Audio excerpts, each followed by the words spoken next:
do not want you to get on the... Stay right there. Over the past couple weeks, a handful of climate activists supporting the Declare Emergency and Scientist Rebellion movements have been a thorn in the side of the police and some Washington, D.C. commuters. Come on, y'all. I got 5 lanes, y'all good to go.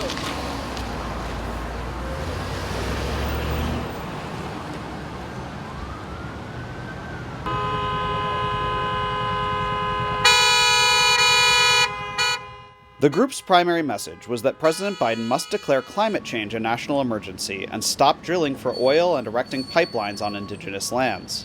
I first encountered the group on April 6th outside the White House. Rose Abramoff is a scientist who studies the effects of climate change on biochemical cycling in soils. Since we're working with Declare Emergency, I would say that Declare Emergency has a very specific demand, which is that we want President Biden to declare a climate emergency. And that's the main specific demand. Scientist Rebellion's more structural demands are about acknowledging the failure of the Conference of Parties and really taking steps to make deep structural changes across all sectors of our economy, agriculture, industry, energy, and transportation that are necessary to limit warming as much as possible.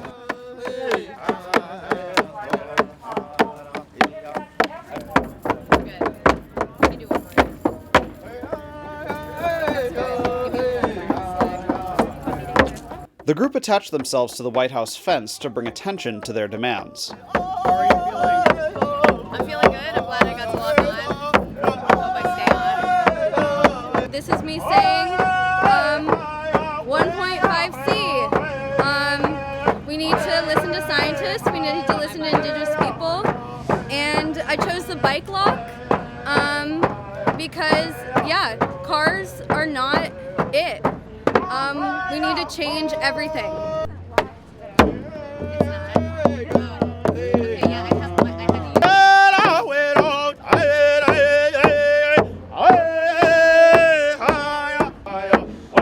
You two are connected. Yeah. Do you want to talk about why you guys are out here? Yeah, we're here to defend the earth because what's happening right now is not great. It's not cool, and Mother Earth is under attack. And Biden needs to step up his game and call a climate emergency. Are you prepared for the consequences of what might come with attaching yourselves to the White House fence? We've felt every consequence. Our bodies have been touched, especially feminine bodies. We know what to expect, and we're prepared, and we have each other. Let's go, guys. I asked you a few times. I have to. Let's go. It's closed. Police ultimately cleared the street outside the White House and then the adjacent Lafayette Park. Push you because you weren't listening to me. Let's go. Let's go. Let's go. This is closed. Going. I'm literally going. No, you're not. You were resisting. Let's go. This area is closed. This area is closed. Well, let's go back. You gotta go right now. Or you wanna get arrested? Let's go. Let's go. That's it. That's where I'm running. Thank you. We need to remember that our world is on fire and that we need to take preventive action. Stop fossil fuel extraction. Stop the coal mining. Stop the lithium mining. Stop all the pipelines. Ultimately, 5 were cut out from the fence and arrested. They call us dangerous radicals, but the real radicals are the people who continue to pump fossil fuels into the air. Continue to use fossil fuels. Those are the criminals, not us. 2 days and 3 misdemeanor charges each later, the same group returned, this time to block a highway. I'm doing this again because I want to show solidarity with the people who've been out here this whole time. I think scientists need to be out here with our children, with our Indigenous, with our old and our young, every race and generation. And hopefully we don't get cleaned off super quick, but I did see a couple cop cars back there, so.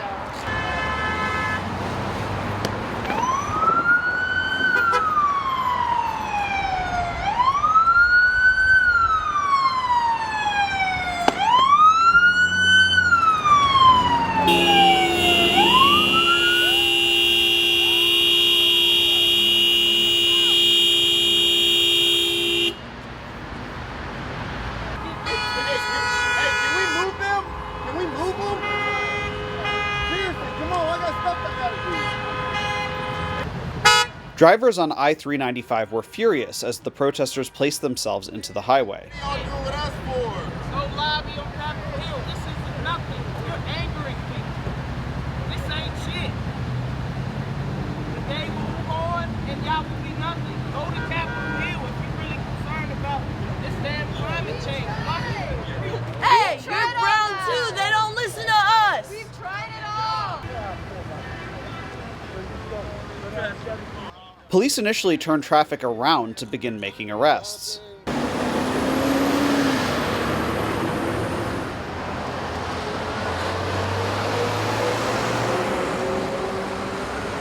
Rose Abramoff fell limp, and an officer handcuffed her before lifting her back up.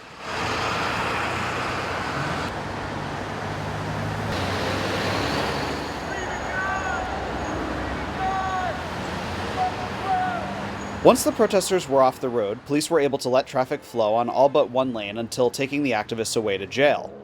The following week on April 12th, an apparently similar stunt was inadvertently prevented when the activists' bus, the Cool Bus, broke down on the road. Several police units responded. Officers first questioned the bus's documents, since it was registered on Indigenous Nation land rather than at a DMV. Part of the tribe? Yes. That's why they hang on to the title, and then they have to do the extra paperwork and mail it back to me. It's actually part of the tribe, yes. So it's used for government purpose for the tribe? But no, it's weird. So it's like a private registration for the tribe? Yes. Okay. All right. Trying to figure out if this vehicle is subject to federal motor carrier safety regulations, and I believe it is. Does anybody have a CDL? It's registered as an RV. Yeah, but this is a passenger. We took all the lights off, all the stop sign, all the markers. We covered up the numbers. We did everything legit. I understand, but it's still a passenger bus. They then subjected it to a full DOT inspection and say they determined that it's a commercial vehicle, even though it's registered as an RV. So this is a gross vehicle weight rating. See? So it's over 10,000. So being that it's over 10,000 means it's a commercial vehicle per se. And what he's trying to argue is that it's been repurposed. This hasn't been repurposed. You have all the passenger seats still in there. Now you can legally go buy a bus and use it as an RV, but you're going to have to situate it so it is an RV. Understand?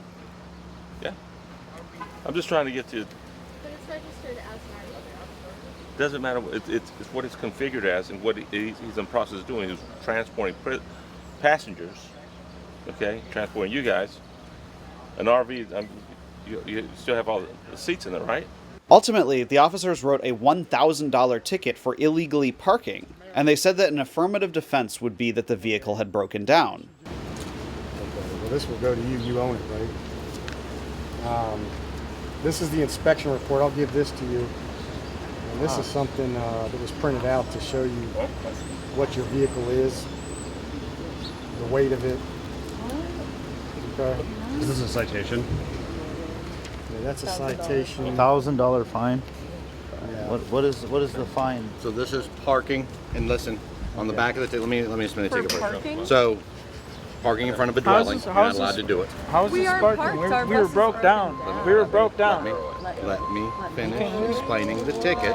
What the fuck? Are you serious? On the back of a ways to admit it, deny it. You can do all of it by mail. We don't require in-person hearings. One of the valid reasons of being stopped here, parked here in front of a dwelling, is that the vehicle broke down. You just have to prove it, okay? You just have to prove They added that since the vehicle was broken down, they'd have to tow it. The vehicle is going to be towed. Are you fucking kidding me? So if you have stuff on it that you want to take off of it, you should take it off now. Okay? Huh? It is illegally parked and it is broken down. We're not going to let you fix it right here. I'm not getting off the Illegal. bus. They're not allowed to make repairs on the roadway. Are you planning to hold out in the bus to prevent them from taking it? Yeah, if me being inside impacts their ability to tow the bus, then yeah, that is the plan. But if it makes no difference, then I'm not sure. All right, we'll see what happens. Yeah. Instead, the owner of an adjacent apartment building offered to let them push it into the parking lot, and the police allowed that. The Cool Bus was later fully repaired and towed out of the city to avoid further issues with DC police.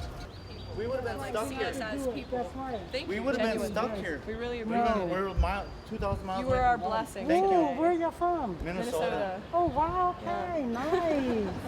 Okay, sure. The following day, April 13th, the activists returned to block the highway one last time during the morning rush hour.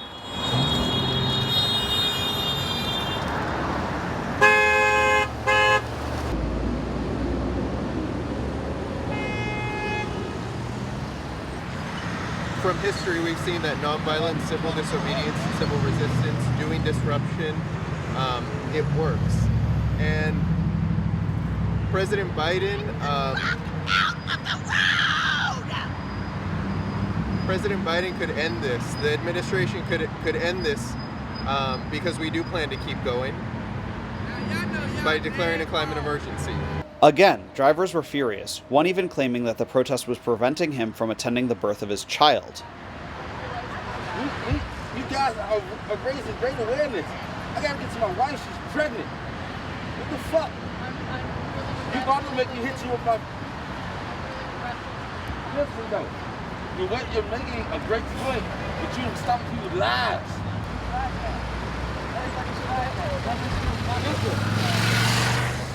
Listen, my wife is pregnant. I need to get to her. She's gonna have my child. When police arrived, they immediately removed activist organizer John, who they say was violating a court order not to continue civil disobedience following a previous demonstration. After they pulled him off the road, he crawled right back on. Man, you might want to stand on up, man. It's a violation of judge's court order. Sir, can you roll over for me? Accept the course. He's good to go. Sir, please sit up. Do us all a favor and go ahead and comply. 1011, I'm gonna be on the 1, 2, 3. Let's bring it to the side over here. Make sure nobody gets up and try to take the spot. Outstanding, sir. Don't have any transports here yet, sir. Officers managed to arrest the remaining 3, with 2 having left the road willingly to avoid being taken away.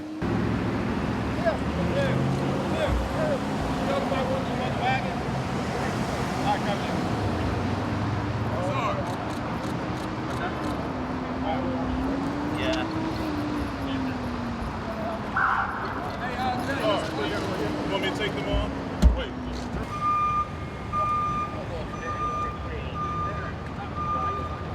They were demanding that President Biden declare a climate emergency and that they end extraction on federal and indigenous lands. He hasn't done it yet, so they're still doing it. It's a very simple ask. We know there's a climate emergency, but we need to act like it. We've tried everything short of this. Nothing has worked. Why blocking the highway? It seems like a strategy that gets people riled up, agitated. What's the purpose of this particular tactic? I think there's a diversity of nonviolent tactics that are available, but if it touches, the more people it touches, the more likely it's going to get covered and talked about at the dinner table. If we target corporations, there's reasons for that, right? But it's ultimately just going to be talked amongst people who work at that corporation, maybe. So the idea is to block the streets, make sure the public knows what's going on, make sure they know how bad it is that these people are willing to take this sacrifice and this risk. And we got to let folks know, and that's the best way to do it. This is how women got the vote. This is how civil rights were passed. These sorts of things tend to work, even if they're not always popular at the moment. While Biden has taken some steps favorable to climate activists, such as rejoining the Paris Climate Accords, many say it isn't enough. Biden has continued to resist calls to declare a climate emergency. Ford Fisher, News to Share, for Activism Uncensored, a collaboration with TK News.